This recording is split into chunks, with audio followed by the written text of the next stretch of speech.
સુરતમાં protein ઈગવ technologies limited દ્વારા નવા આધાર સેવા કેન્દ્રનું ઉદ્ઘાટન કરવામાં આવ્યું।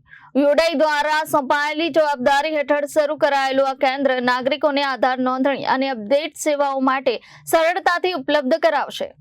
સુરતના પરોઢ પાટિયા વિસ્તારમાં તુલસી કૃપા આર્કેડ ખાતે પ્રોટીન ઈગવ ટેકનોલોજીસ લિમિટેડ દ્વારા આધાર સેવા કેન્દ્ર શરૂ કરવામાં આવ્યું છે। આ કેન્દ્ર દ્વારા સુરત શહેર અને આસપાસના વિસ્તારોમાં આધાર નોંધણી, બાયોમેટ્રિક અપડેટ, ઈ-કેવાયસી અને અન્ય સેવાઓ આપવામાં આવશે। 5 થી 7 વર્ષ અને 15 થી 17 વર્ષના બાળકો માટે ફરજિયાત બાયોમેટ્રિક અપડેટ મફતમાં કરવામાં આવશે, તેમજ 7 થી 15 વર્ષના બાળકો માટે પણ 30 સપ્ટેમ્બર 2026 સુધી બાયોમેટ્રિક અપડેટ મફત રાખવામાં આવ્યા છે। પ્રથમ વખત આધાર નોંધણી પર સંપૂર્ણપણે મફત રહેશે।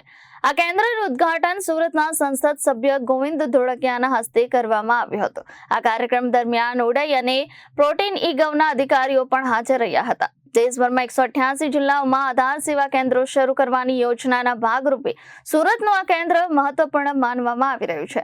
આ પહેલથી નાગરિકોને આધાર સંબંધિત સેવાઓ વધુ સરળ અને ઝડપી મળશે।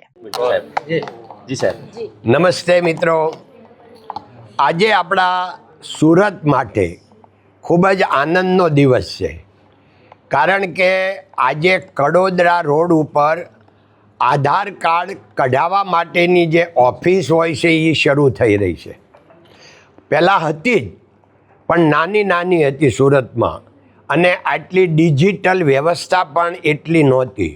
અહીંયા તો ખૂબ મોટી વ્યાપક, દરરોજ સેંકડો કાર્ડ કાઢી શકાય એવી મોટી ઓફિસ બનાવી છે।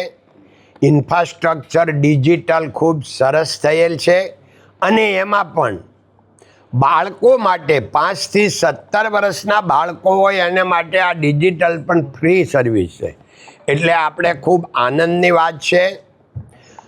આધાર કાર્ડ એટલે આપણા જીવનનો આધાર, આપણી ઓળખ।